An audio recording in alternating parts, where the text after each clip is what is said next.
Ertu á leið heim úr vinnu? Stilltu á FM 89,1. Komið sæl og verið velkomin að Rauðaborðinu. Ég heiti Oddný Eir og til mín eru komnir mjög góðir gestir sem titla sig vera Aldin. Það er Stefán Jón Hafstein og Árni Bragason og mér langaði eiginlega bara að fá ykkar hjálp við að titla ykkur. Þið hafið nú ýmsa titla. Þú ert Árni doktori, eða þú ert náttúrufræðingur og þú ert fyrrverandi landgræðslustjóri og fyrrverandi ýmislegt, já. Getur þú nefnt nokkra titla? Ég hef komið að ýmsum málum. Ég var, áður en ég var landgræðslustjóri, var ég forstjóri Norrænastofnunar og skemmtilegasta hlutin af því var umsjón með frægeymsluna á Svalbarða. Ég starfaði síðan þar á undan 10 ár í náttúruverndarmálum. Ég held að það sé nóg. Já, það er nóg og Stefán Jón, þú ert nú svona, maður sér þið mest sem eiginlega rithöfund núna. Þú skrifar þarna alveg magnaða bók Heimurinn eins og hann er. Það er eiginlega nýjasta sko, svo er ég að hætta, ég er búin að vera í þjónustu hins opinbera, bæði þróunarsamvinnu og öðru, þetta færi núman áratug, 1,5. Nú er ég bara orðin umhverfisverndarsinni, aktivisti. Þú ert aktivisti, já. Og þú varst nú svona brautryðjandi í fjölmiðlinu á Íslandi á sínu tíma þegar þú komst ferskur heim. Það er svo mörg líf síðan. en þið má eiginlega segja að þið séu svolítið núna að taka ykkur þetta, ég veit ekki, farið í þetta embætti sem er að vera svona senior, kallast ekki senior, vera þegar öldungarnir í staðinn fyrir bara að fara að spila golf og hugsa bara sjálfa sig og hugsanlega barnabörnina, þá eru þið svona alltaf miðla þekking ykkar til okkar og hérna ég heyrði það hérna í spjallum daginn að umhverfissinnarnir voru mjög ánægðir með þennan liðsauka og það var, ég er að kalla ykkur til núna því að það var gefin út þarna aðgerða áætlur stjórnvalda í loftslagsmálum og umhverfismálum, náttúruverndarmálum kannski, ég veit ekki, og hún var nú hérna svolítið skoti niður í spjalli hjá mér daginn. Þótti ómarkviss og ónákvæm og svo var boðið upp á að senda inn athugasemdir í samráðsgátt og þar mátti sjá gríðarlega metnaðarfulla skýrslu og bara athugasemdir í mörgum liðum, mjög mikil og vönduð vinnubrögð sá maður og svona skýr sýn og það var í nafni þessa Aldins. Og þið eru komin hérna fyrir hönd þeirra, getið þið kannski, viljið byrja að segja mér svona frá stiklum í ykkar athugasemdum eða viljið byrja aðeins að segja mér hvernig kom það til að þið stukkuð inn í þennan félagskap eða stofnuð þennan félagskap? Já, Aldin það var hópur af fólki sem byrjaði að hittast fyrir rúma ári og setti sér það að láta í sér heyra varðandi loftslagsmálin sérstaklega. Reyndar er þarna fólk sem er fyrirverandi ýmislegt í öðrum málum líka og það er bara þetta er virkilega sterkur hópur og hefur verið að stækka. Þeir sem settu þetta stað hefur líklega verið Halldór Reynisson og Tryggvi Felixson, þeir fóru eitthvað að spjalla saman, drógu fleiri að og þessi hópur allan sé ekki orðið einhvað hátt í 70 manns sem hafa komið á þessa fundi hjá okkur og við fundum fyrsta fimmtudag í mánuði í Neskirkju milli 10 og 12 og allir velkomnir. Allir sem, og þurfa menn að vera mikið fyrrverandi eitthvað eða? Já, hafa brennandi áhuga á því að bæta heiminn, ég vil ekki að segja það sé kannski það sem við leggjum áherslu á. Við viljum leggja góðum málefnum lið, við viljum styðja hvort sem það er við landendi eða unga umhverfissinna eða hvert sem sem að við höfum skoðanir ennþá, þó við séum fyrirverandi að þá höfum við skoðanir og viljum bara leggja góðum málefnum lið. Þið sjáu að þetta gerist ekki alveg sjálfkrafa, þarna yfirfærsla þekkingarinnar, reynsla kynslóðana, hún skila sér ekki bara með, það er ekki hægt að íta á eitt takka einhverju forriti, það verður svona að koma þessari þekkingu áleiðis er ekki. Þetta er mjög góð punktur hjá þér.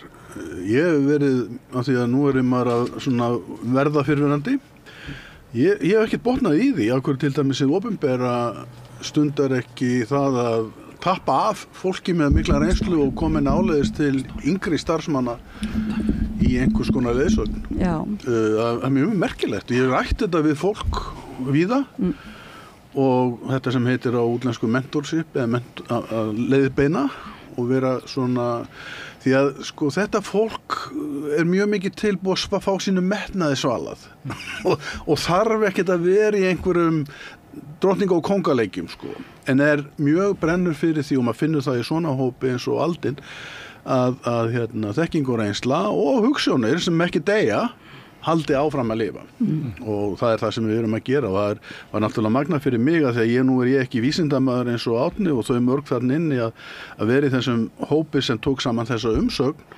Þetta náttúrulega fólk sem kann að vinna og veit svo mikið og getur miðlað svo miklu fróðleik og á því byggir þessi umsögn okkar til samráðsgáttarinnar. Og hafið trú að verði á hana hlusta, þið heyrðu kannski í sérfræðingum svolítið og náttúruverndar forkólfum að menn voru auðvitað bjartsýnir en svona samt hóflega stiltu væntingum sínum í hóf að yrði hlustað á þessar raddir. Ég tar alveg ljóst að það stór hópur af góðu fólki sem hefur unnið þessa áætlun ríkisins en það sem olli mér kannski mestum vonbrigðum var það að það allt og mikið sem á hugmyndastigi. Af hverju þetta ekki meira útfært? Af hverju menn ekki búin að setja einhverja tölur á hvað hlutirnir kosta eða hversu miklu þetta skilar? Og síðan þetta ákveðin atriði og sérstaklega kannski á mínu áhuga sviðu sem landnotkunin. Það gerist andskotan ekki neitt fyrir ekki að segja það. Það þannig. Já. Þetta alveg rétt sko að næsta ári vera 10 ár frá Parísar samkomulaginu loftslagsbreytingar þar sem að okkar þáverandi forsætisráðherra Sigmundur Davíð Gunnlaugsson flutti ræðu og staðfesti vilja Íslands til að vera með í þessu átaki, hnattræna átaki. Þá hefði þetta þurft að koma strax fyrir 10 árum og við svo byrja að kortleggja áætlanar. En nú segir maður að við erum hér og við höfum ekki mikinn tíma til að glutra niður lengur. Við ætlum að ná ákveðnum mælanlegum áföngum 2030 og mælt í lífi stjórnmálamanna þá það 1 kjörtímabil. Þessu að vera lokið og næst að taka við og þá erum við komið þangað. Og þá bara núna að segja allt í lagi, hérna þessi áætlun, við gefum okkar umsögn og margir aðrir stíga fram og nú væntir maður þess að það verði bara fullt samráð, ég segi ekki vikulega en að ársfjórðungslega uppgjörið komi reglubundið og fólk verði kallað að borðinu. Við höfum öll verkfæri til þess að taka á þessu og Árni nefndi landnotkunina, hann gerist andskotan ekki neitt, það alveg rétt. Það rosalega tækifæri nú þegar.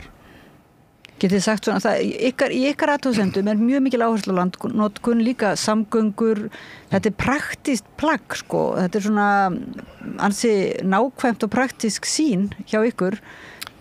Það svo mörg tækifæri, það svo margt hægt að gera og það eins og að það skorti bara vilja, ef við horfum á það sem þessi ríkisstjórn hefur verið að gera.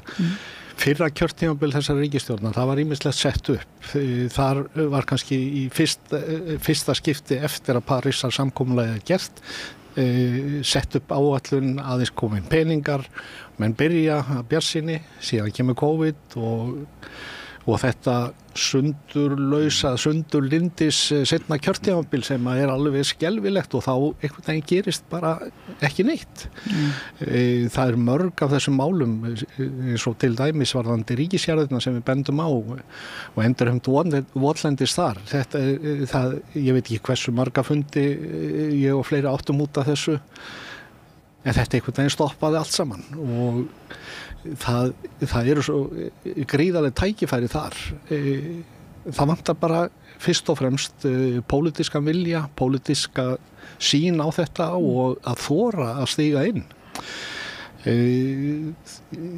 Ég hef oft sagt að það kannski svarta hagkerfi sem kemur í veg fyrir að menn taki almennilega á endurheimt ódendis. Hvað það svarta hagkerfið? Hversu mörg hross eru á beit á framræstu votlendi samkvæmt opinberum tölum. Ég veist að það sé ekki mikið. En ef við bara horfum yfir þennan hóp, þessar 10.000 sem eru hrossar sem eru á beit, ég trú ekki að bændur sé að láta menn hafa þetta fyrir ekki neitt.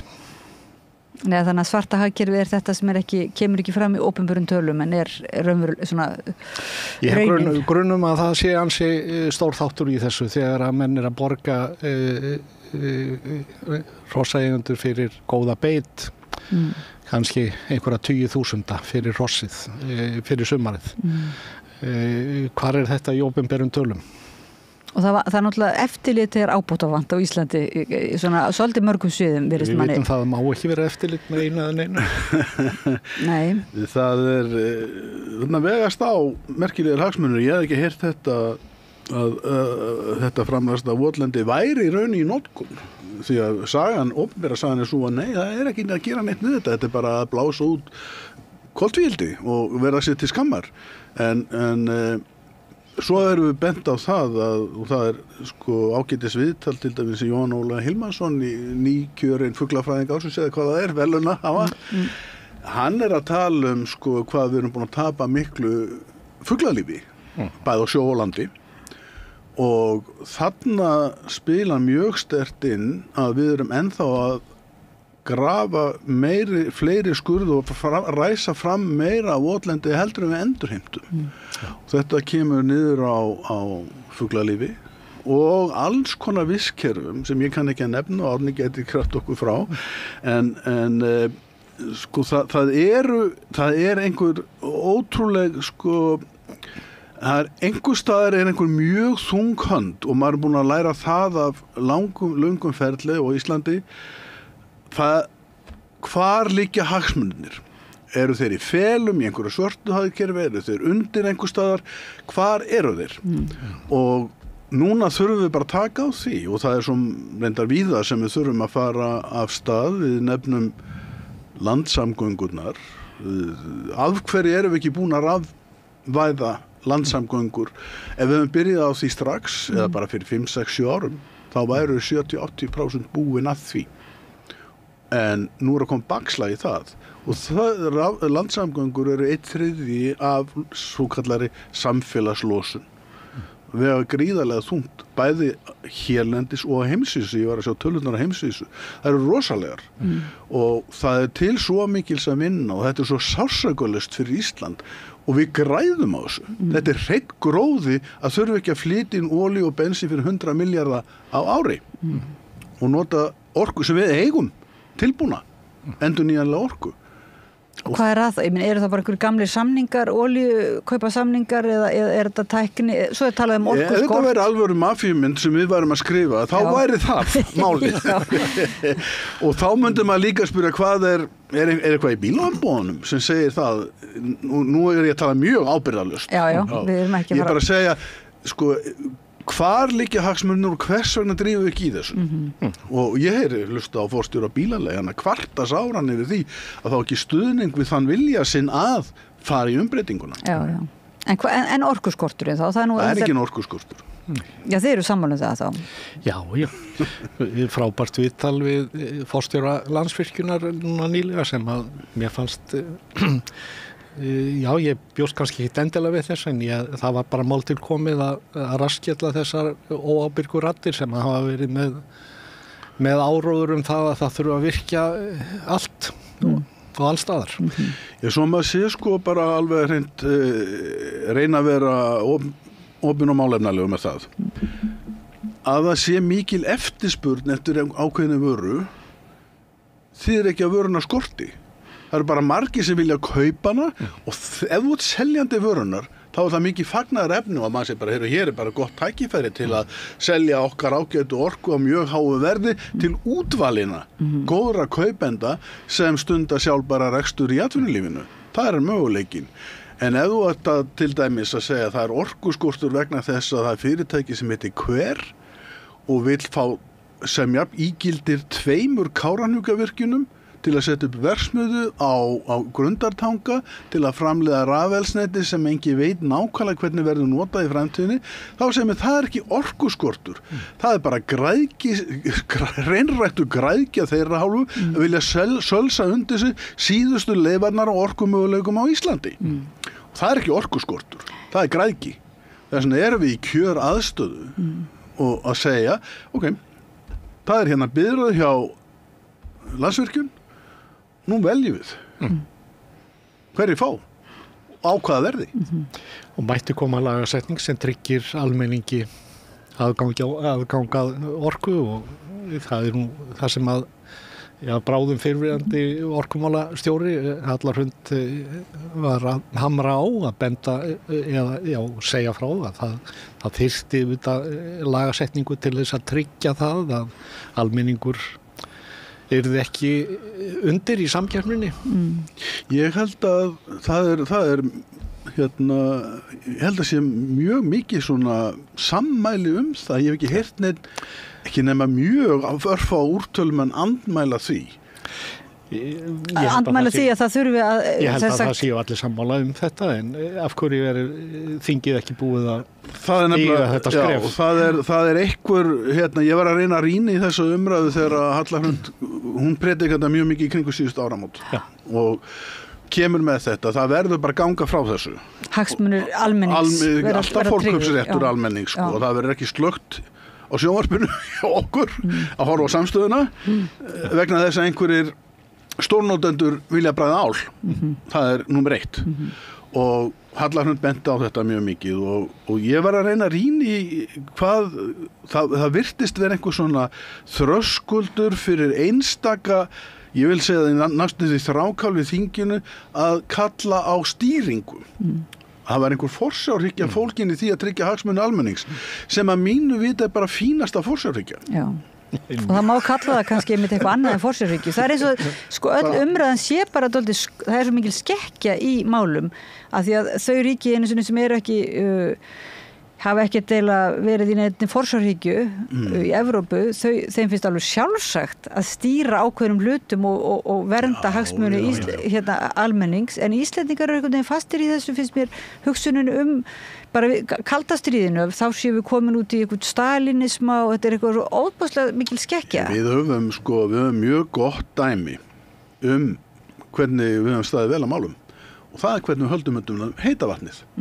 Það bara hitaveitur í almannaeigu og allir njóta og það meiri sig að tala svona mjög hastalegt ef að einhvern almenn orkuveitan, ég var nú í stjórn þar einu sinni, eða átt að fara að skrúfa fyrir hitan hjá einhverju fátækri gamalli konu út í bæ vegna svona áttu ekki fyrir reikningnum, þá var það bara nei, hingað ekki lengra. En og þess vegna hefur okkur tekist mjög vel með að stýra þeirri auðlind og hún skila þjóðinni óhemju arði.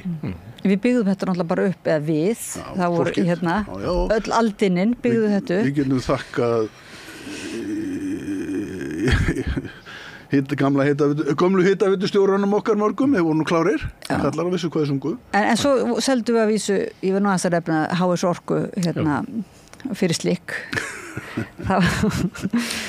Já, var það fyrir slikk, ég veit það ekki, en við höfum alltaf séð það auðvitað í sambandi við eldvirknina. Ríkið hefur nú aðeins þurft að koma inn í það og meira lítið. Það bara, þetta eins og bankarnir, þetta má ekki fara á hausinn. Nei. Og það rosalega þægilegt að vera í einkarekstri en maður tryggður í bak og fyrir. Og það kom í ljós með bankana þegar við vorum búin að selja þá og nú kemur það í ljós með HS Orku að það bara þetta fyrirtæki of verðmætt fyrir almannahagsmuni, ekki fyrir eigenduna, heldur fyrir almannahagsmuni til þess að við getum látið að fara og við byrjum á að taka upp budduna og borgum fyrir varnargarða, eðlilega. Já. Og það bara á að gera þannig. En þetta sýnir hvað það er mikilvægt að svona helstu innviðir lúti hagsmunum almennings. Það þegar við erum að tala einhvern veginn hvað vistkerfið mörguleiti náttúrulega sekt og duglegt og mikil útsjónarsemi inn í vistkerfunum kannski, en það samt viðkvæmt og vistkerfin á Íslandi, þá finnst mér stundum eins og þú ert að tala eins og fuglategundum fækki, þá vanti okkur stundum heildar samhengið og við skiljum ekki alveg kannski hvað mun það bitna á mér og mínum börnum að nokkur færri fuglar fljúi yfir landið. En kemur þið síðan í ljós það ekki að það samfélag okkar viðkvæmt líka? Maðurinn auðvitað hluti af náttúrunni og það auðvitað það sem við megum ekkert gleyma. Það þarf eiginlega að gera bókina Stefáns að skyldulesefni í grunnskólum en kannski hún skilgreina sumir þessa bók sem hrollvekju því að staðan auðvitað grafalvarleg í heiminum og þess vegna svo mikilvægt að við tökum á og gerum það sem við getum og það margt sem við getum gert hérna á Íslandi og við höfum aðeins komið inn á þetta með landnotkunina. Ef að við tækjum okkur til og færum í þessa vinnu að endurheimta votlendi á sama hátt eins og við fórum í þennan skurðgróft á sínu tíma. Bændur skammaðir fyrir að hafa verið að ræsa fram en menn gleyma því að það voru kannski þeir sem voru aðal áróðusmenn fyrir því að grafa skurðina voru heildsalar í Reykjavík sem voru að selja vélar og það kemur fram og það kom fram meira að segja í stefnu ákveðin stjórnmálaflokks að framfarir voru mældar í hversu margir skurðir eða hversu stóri skurðir voru grafnir og þeir fitnuðu þeir sem voru að selja vélarnar.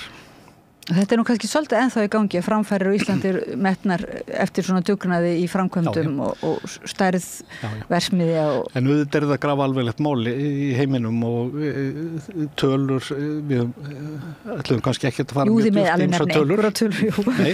En það að lífmassi á jörðinni í dýrum það alls ekki orðið 94% af heildarlífmassa, þetta kannt þú Stefán í bókinni. Já, þetta heildarlífmassi manna og húsdýra er 96% af lífmassanum. 4% það eru hvalir, fílar, villisvín allt lífið. Kóngulærnar og allt hitt. 4%.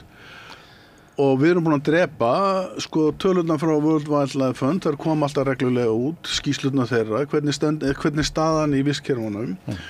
Og það sem að þeir hafa verið með er að það eru 70% dýra og plantna sem höfum drepið einstaklingana af dýrum og plöntum á 50 árum, 70% á 50 árum, en það eru, svo ég hafi nú fyrirvara réttan, mælingar á dýrum á landi og plöntum, en það er nú bara ansig drúgur partur. Og þetta eru hrollvekjandi tölur og við höfum ekki metið inn í okkar líf og störf þjónustu vistkerfana. Hafið er í fullri vinnu fyrir okkur núna. Það er ljóstillífun í gangi í hafinu, það er að dælu annað hver andadráttur sem við drögum hér inn í þessa þrönga stúdíói kemur úr hafinu. Þessi þjónusta er ekki ókeypis. Er í boði hvalana til dæmis, er það ekki? Jú, ok. Hún er í boði svifþörungana. Hún er í boði lífsins í hafinu og það er þessi keðja sem að við höfum bara verið virkilega grimm í að skemma og draga til okkar og þessi fjöldi hvala sem drepið var bara til þess að ná í olíuna og fituna, þetta er alveg svakalega tölur. Ég heldur að endurskurðum Íslandssöguna þá munum við aðeins að býtu af hverju voru við á móti stöðvun hvalveiða. Það voru drepnir 50.000 hvalir á ári þegar loksins var satt stopp.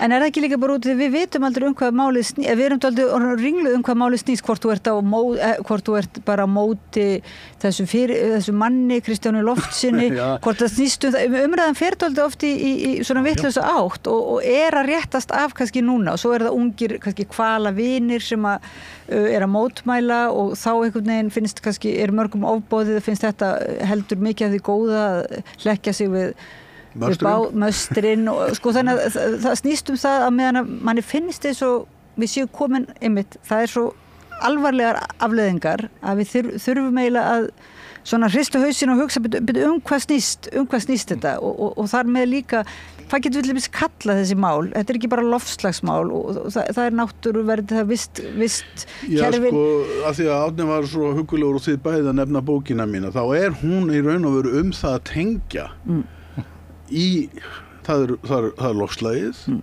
það hrun vistkerfana og það sem að gerast í fæðukerfum mannsins, þessar 8 milljarða sem eru að éta okkur út á gatinn með mjög röng, ekki að þið eru margir, heldur það bara framleiðsluhættirnir og neysluhættirnir eru svo rangir og valda svo miklu tjóni. Þetta þrennt hangir saman. Vistkerfin, fæðukerfin og loftslagið. Og það algjörlega óaskiljandi. Ein lausn hér skapar vanda þar. Jú, en er ekkert orð yfir þetta þrennt saman eða sem að við getum við ekki panta þetta og nefnt ykkar aldina? Já, heimurinn bara flókin og það og ákveðin hætta sem í því fólkin að reyna einfalda hlutina á mikið og horfa á þröngt á hlutina.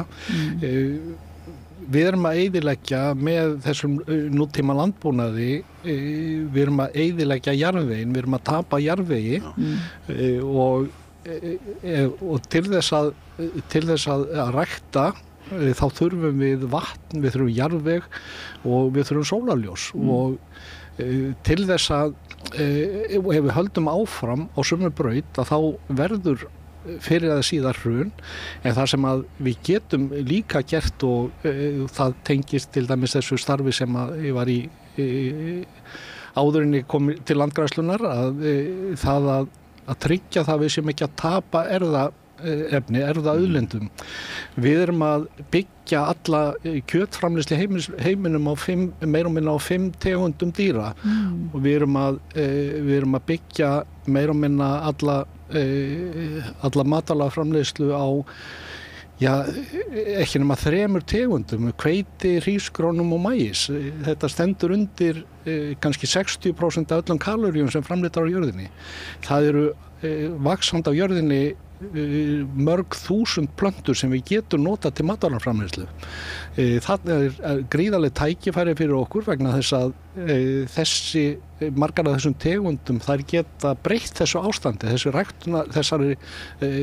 þessari ræktun sem við erum í og við þurfum að staldra við en auðvitað eru hagsmunir eins og þessara stóru alþjóðlegu fyrirtækja sem eru í kynbótum. Þessi fyrirtæki vilja auðvitað bara halda áfram að græða á þessum afbrigðum sem þau eru búin að kynbæta og eru með í sölu. Og eru með einkarétt á. Einkarétt á erfðaefni. Og svo bara til að strá salt í sárin, þá strá ég tilbúnum áburði ofan í ræðu Árna og þá eru komin og þá fer keðjan virkilega af stað því að 40% af þeim tilbúna áburði sem við höfum notað síðan græna byltingin hófst með Haber-Bosch-affærinu og Norman Borlaug og allir því, hefur farið út í vötn og síðan út í hafið, þar sem þörungablómið tekur og dreipur allt líf í kringu sig. Þetta og flókið til að fara út í hér, en þannig staðan. Og það þannig að helmingur mannkins algjörlega háður því að fá tilbúin áburð til matvælaframleiðslu. En þið kallið þetta svona svolítið nýtt hugtak í umræðinu finnst mér erfðaauðlind, það eru. Erfðaauðlind, það að segja og það tengist þá þessur fjölbreytileika vistkerfana, það ekki? Jú, og mannkynið hefur maðurinn hefur stundað kynbætur í rauninni í 10.000 ár á þessum plöntum og sem við erum að borða. Og það sem að gerist auðvitað þegar menn að kynbæta þá þrengist erfðaefnið en við þurfum að tryggja það að við séum með nægjanlega erfðabreytt til þess að geta staðið undir því að ef eitthvað kemur upp á til þess að kynbæta fyrir kannski aðstæðum það sem að við þurfum ekki jafn mikinn áburð sem að skemma mikið lífræna ræktun og slíkt, það þarf að vera hægt að nýta þessa erfðaeiginleika til þess að plönturnar vaxi þá við slíkar aðstæður og eyðileggja ekki jafn mikið.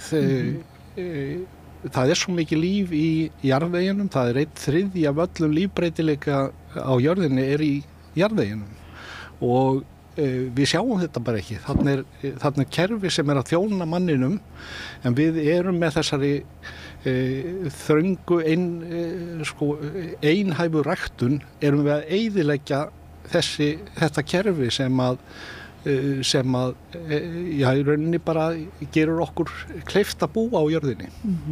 Og þú varst þarna með fræbankan á Svalbarða?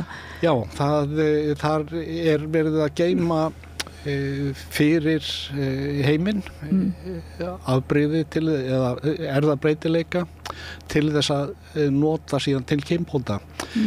Það sem að kosturum við þennan fræbanka á Svalbarða það að til þess að fá að geyma þar þá þarf það að koma hlutunum í lag heima fyrir og það stóri kosturinn að þú tekur til heima hjá þér og tryggir það að þú sért með erfðabreytileika til þess að vinna úr heima fyrir og svo senduru öryggis poka til Svalbarða.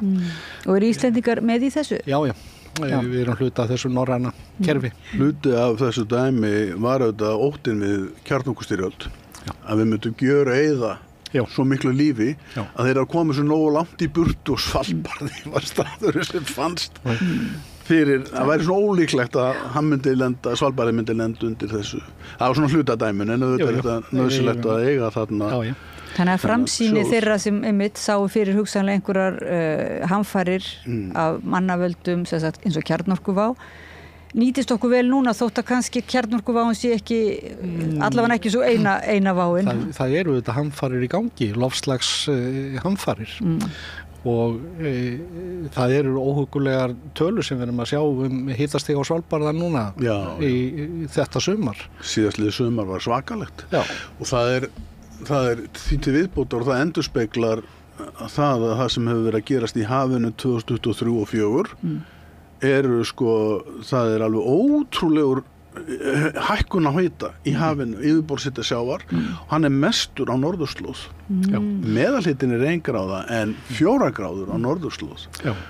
Í fréttum í gær var ekki gær sem var að fjalla frumbyggja í Alaska sem að þurfa að flytja þorpin út af loftslagsbreytingum, hækkun hitastigs, það að tapast þarna sífrerinn og þegar það hrun verður að þá losnar gríðarlega mikið kolefni og metan sem hefur áhrif á loftslagið.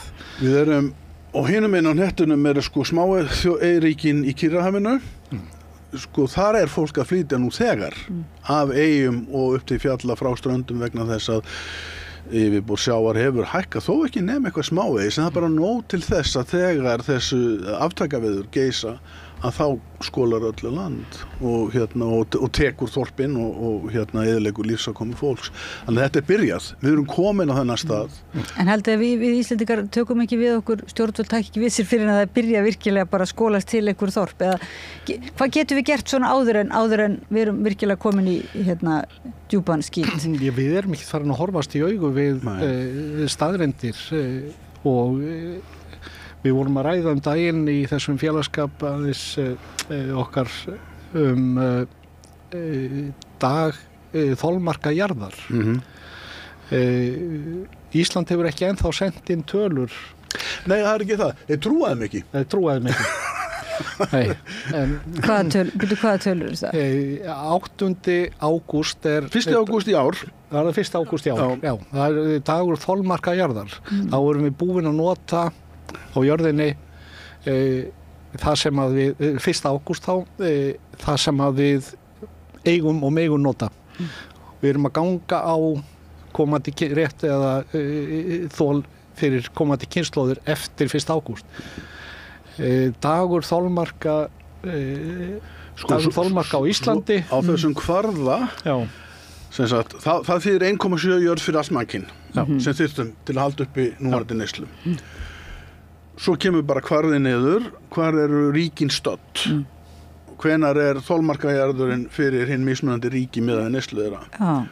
og eftir því sem að mér skilst og ég þarf bara að ganga skuggum en ég sé ekki betur en að sko Ísland ekki á þessum lista og þá spurðum við af hverju þarna Katar efst náttúrulega, þeir eru náttúrulega með langmest og svo eru þarna vesalingar eins og Afganistan, Jemen, Líbíu og neðarlega, þau eru náttúrulega mest af mest af neyslustig þannig að þau eru búið með sinn jarðardag löngu áður þeir sem eru neðar á listanum þeir sem eru neðst á listanum eru náttúrulega næst 1. ágúst og þeir sem eru efstir á listanum eru þá fyrstir að fara yfir þolmarka Katar er að fara yfir þolmörk hjá sér í febrúar Okay.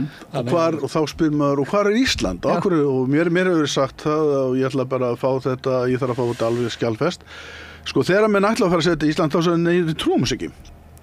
Ísland var nefnilega 20. janúar. Bara búinn. við erum, og það er svona atriði sem við þurfum að byrja að horfast í augu við. Við erum að losa einna mest af öllum á jörðinni. Hvers vegna höldum við þá áfram? Hvers vegna erum við ekki að gera þá augljósu hluti sem að við getum gert eins og til dæmis að endurheimta votlendið þar sem er langstærsti losun frá landnotkun er langstærsti einstaki þátturinn og er meira heldur en losunin frá stóriðjunni og bílaumferðinni og af hverju förum við ekki í þetta? Strax, og ef við erum með hraðaspurningar af því við horfumst ekki augu við staðrendir.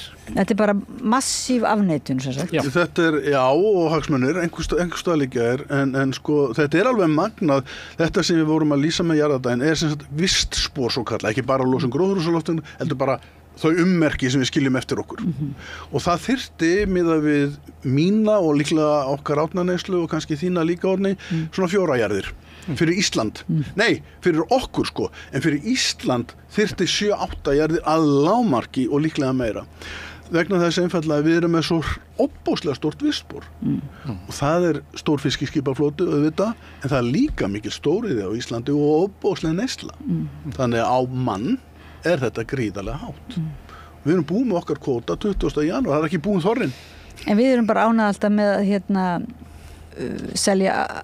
selja okkur sem græna eyju, græna orku og endurnýjanlega orku og það er svona pílul skekkja þar líka kannski, við erum dálítið svona ánað með okkur hvað við höfum það gott og við erum búin að gera svo marga frábæra hluti jú, við skulum ekkit draga úr því en það eru bara svo margir hlutir sem er augljóst að við getum gert til þess að stranda okkur betur. Eigum við svona kalla nú eiginlega annað þátt sko, en getum við svona nefnt þér búin að, þú talar nú við þínum bókum þörunga til dæmis varandi fæðuna að það megi nú það eru gríðarlega tækifæri og ég á fyrirlestur ef einhver vill hlusta á hann möguleikana í sem sagt fæðu úr lagareldi, ég er ekki að tala um sjókvíeldi á Vestfjörðum, ég er að tala um lagareldi yfir heiminn, að það er hægt að ná svo góðum árangri með því að rækta fæðu úr vatni og höfum það sem hefur mjög lágt vistspor næringin er svo góð og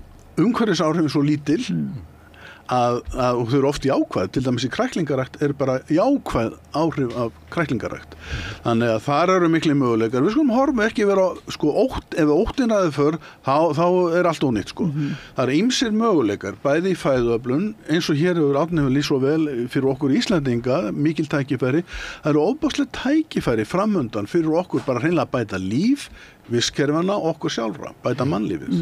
Það er mikil tækifæri og þetta við getum tekið stór skref til að byrja með. Eigum að fara eitthvað út í þau? Það er bara votlendi, það eru rafsamgöngurnar, það eru landbúnaðurinn svolítið mikið, það verður svolítið snúið að gera hann og svo getum við við seljum mjög mikið af endurnýjanlegri orku í mengandi stóriðju ætlum við virkilega að halda því mjög lengi áfram sko. En hagfræðilega kom það nú í ljós fyrir nokkrum árum þegar stóriðjan var skoðuð að það voru ekki bara sem sagt að hún var í mengandi heldur hafði hún líka svona hagfræðileg ruðningsáhrif á fjölbreytileika atvinnuhátta virðist vera á Íslandi þannig að það er náttúrulega þessi tilraunir fólks út land til þess að einmitt að gera eitthvað annað, rækta lífrænt, rækta nýjar tegundir, sko hvatakerfið hefur svolítið vantað. Já, og líka bara þrýsting frá stjórnvöldum á að menn gerir hlutina betur. Það tækni sem að menn hafa verið að þróa í stóriðinni. Af hverju Ísland ekki búið að taka það upp eða gera kröfum að það verið tekið upp hér. Þetta kostar það, þá voru hagnaður þessara fyrirtækja minni.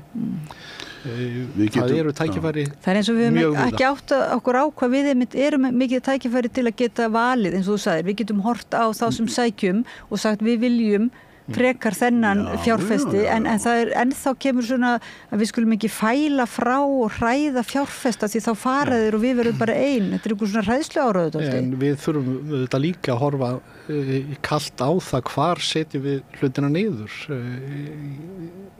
Gott fyrirtæki sem að setja af stað landeldi í Vestmannaeyjum. Af hverju það sett niður í Vestmannaeyjum? Hvað hafa Vestmannaeyjar upp á bjóða? Jú, þekkingu í sambandi við fisk, en er ferskt vatn þar sem að þarf við vinnsluna? Nei. Raforka? Nei. Ætla menn að, og menn tala þar að eima sjó til þess að framleiða, að búa til meira ferskt vatn. Það krefst mikillar orku. Hvaðan kemur orkan? Er það Hvammsvirkjun eða Búrfellslundur sem á að nota þar? Landsvirkjun segist alltaf að nota eða forgangsraða matvælarframleiðslu. Ætla þeir að gera kröfur það hvar þetta á að vera eða hver á að gera það? Eigum við að leyfa mönnum bara að vera frjálsir í því að setja hlutina niður þó það sé kannski ekki endilega hagkvæmt. Mér finnst vera gríðarlegt tækifæri að opnast í þessar umræðu núna sem bara núna í haust hefur farið á fleygiferð að það engin málsmetandi sem segir, það engin loftslagsvá, þetta bara hóks eins og Donald Trump. Það engin sem vogar sér að stíga fram sem að telst til málsmetandi fólks og segir eru vísindinu rugl, ég veit betur. Sú umræða afgreidd til ég. Loksins, þá það bara búið. Það rugl búið, við erum í vanda en við höfum líka mikil tækifæri og það finnst mér líka að vera að opnast. Núna til dæmis varðandi orkuna, við höfum ekki ótæmandi orku og við getum ráðstafað henni í mjög góða hluti. Mjög. Og þá þurfum við að taka umræðun það og komast eftir lýðræðislegum leiðum sem að við höfum komið okkur saman og ætlum að starfa eftir. Hvernig viljum við nýta þessa mikilvægu auðlind okkar? Og stjórnvöld opnuðu fyrir þessa samráðsgátt og þá bara vonum við að þau nýti sér þessa þekkingu sem að hefur hlaðist upp og til staðar í landinu hjá ykkur aldinum og ungum sem öldnum. Það mjög mikil þekking. Ég hef haft ánægju að vinna með fólki eins og Árna og fleirum inn í aldinu en það líka inn í stjórnkerfinu og stjórnsýslunni það sem ég þekki til og alveg að hætta. Þú veist, vísindaleg þekking á Íslandi mikil. Hún mikil. Mikil? Já. Og það engin vafa á því að við með því að nýta þetta fólk og þessa þekkingu í landinu þá getum við komist mjög rætt áfram og frábært margt sem verið að gera hér og þekking þessar risastóru verkfræðistofu sem eru hér á Íslandi sem eru í rauninni sem að lifa í rauninni kannski fyrst og fremst á verkefnum erlendis. Þarna við erum með svo mikið af velmenntu og góðu fólki sem að gefur tækifæri fyrir framtíðina. Þetta auðlindin sem langs verðmætust, það þekkingin. Hitt ágætt með, en ef við höfum ekki menntun og þekkingu og reynslu í þessu sem við erum að tala þá erum við ekki neitt og það efni í annan þátt, ég var á Madagaskar í vor, sem eru eiga hinum megin á hnettinum. 80% landsmanna eru undir fátæktarmörkum og 50% vannærðir og landið þjáist vegna loftslagsbreytinga. Er við einhverju stöðu til að fara að kvarta hér? Þetta forríka land? Nei. Nýta tækifærin. Komið að því og ég veit að þið voru kannski ekkit svona einhverjir aðgerðasinnar en núna eru þið orðnir, það eru ýmsir sem bara skilgreindu sig ekki sem aðgerðasinna en núna bara finna á sér að nú þurfum við einhvern veginn að veita þrýsting og koma þessari þekkingu halda samræðinu gangandi og koma aðgerðar bara hafa virkilega alvöru aðgerða áætlun eins og þið komið inn í samráðsgáttina. Einn lítið grínsaga í lokina því ég veit þú allt fyrir að slaufa þessu sko þegar aldinn fólki var að koma saman við vorum að senda með einhver svona stefnuskrá einhver pappi svona hver eru við og skilgreina okkur og þá var allt í nú komið inn í uppkastið borgarleg óhlýðni það fekk að vera það var ein mjög dugleg kona í okkar hópi sem að krafðist þess að það stæði og ein þeirra leiða sem til greina að koma borgarleg óhlýðni og hópurinn sagði bara ok, þetta gamla fólk það bara leifir borgarleg óhlýðni í sínum hópum. Það gríðarlega öflug samtök Grey for Green nafnið á samtökum sem að breiðast heiminn Gráhærðir Gráhærðir grænvíkingar eitthvað svoleiðis. Við ræddum einmitt það hvort við ættum að nota það fyrir þennan hóp. En aldin er nú mjög fallegt. Já, gráir græn, við erum sátt við aldin. Aldin er mjög fallegt og talar inn í þennan en ef einhvern vantar aðgerða vesti þá eigum við 10 græn vesti. Já. Og það eins og þið segðu þá er öllum frjálst að koma opið og bara taka þátt í samræðinni. Við fundum í Neskirkju fyrsta 50 dag í mánuði milli 10 og 12 og það allir velkomnir. Og það engar óerðir þótti séu svona talið borgarlógin það engar óerðir, þetta mjög svona upplýst samræða. Já, við erum að ræða saman, við erum að fræðast, við fáum öflugt fólk til þess að segja okkur frá og fjalla ýmis mál og það kannski fyrst og fremst það sem við erum að gera og síðan ræðum við auðvitað hverjum getum við lagt lið hvernig getum við potað í til þess að minna menn á það er margt hægt að gera. Það er svolítið stórkostlegt núna, það er svolítið eins og eftir hrun að það eru fólk úr öllum áttum er farið að láta sig málefni sem sagt framtíðarinnar og loftslagsvistkerfana náttúruverndarinnar varða. Þetta er að verða aðeins áríðandi. Já. Og það bara svona ég nú búin að vera að hugsa þetta talsveit sko því að það var nú eins og þetta Árni sagði alveg rétt að bókin minn sko kom fyrir 2 árum var ákveðin hrollvekja maður er svona átt margar góðar samræður við fólk og þegar maður hugsa ok, hvaða möguleiki hvernig getum að búa til raunhafa bjartsýni hún bara felst í aðgerðum við erum ekki mörg í heiminu sem njótum lýðræðislega réttinda og tjáningarfrelsis raunhæf bjartsýni, mér finnst þetta nú bara mjög gott að enda spjall okkar á því Stefán Jón Hafstein og Árni Bragason fulltrúar Aldins kærar þakkir fyrir komuna og fyrir bara mjög hressandi og þið horfist í augu við vandan við viljum fá þessa tölu hvar Ísland við vorum búin með okkar sem sagt, við erum komin í skammagrugin 20. janúar en þýðir ekki það að við getum sem sagt lagt okkur að mörkum. Kæra þakkir og hlustendum og áhorfendum þakka kærlega fyrir að fylgja okkur eftir. Við ætlum að svona leggja okkar að mörkum á samstöðinni við Rauðaborðið að blása lífi í umræðuna þessi loftslagsmál. Þetta er ekki bara fyrir einhverju örfáa sérfræðinga og allar þessar tölur og allur þessi hryllingur. Þetta er eiginlega bara þetta er málaflokkur sem við verðum að bara koma öll inn í og í þessari, hvað það eru, bjartsýnu Raunhæfu bjartsýni, já, takk fyrir. Og við höldum áfram við Rauðaborðið samræðunni sem skiptir máli eftir smá stund. Þarstan að tala borgarfulltrúa. Borgarfulltrúar Sósíalistaflokksins eru með viðtalstíma alla mánudaga klukkan 13:30 til 14:30. Það þarf ekkert að bóka tíma, endilega kíkjum við í Bólholt 6, 105 Reykjavík.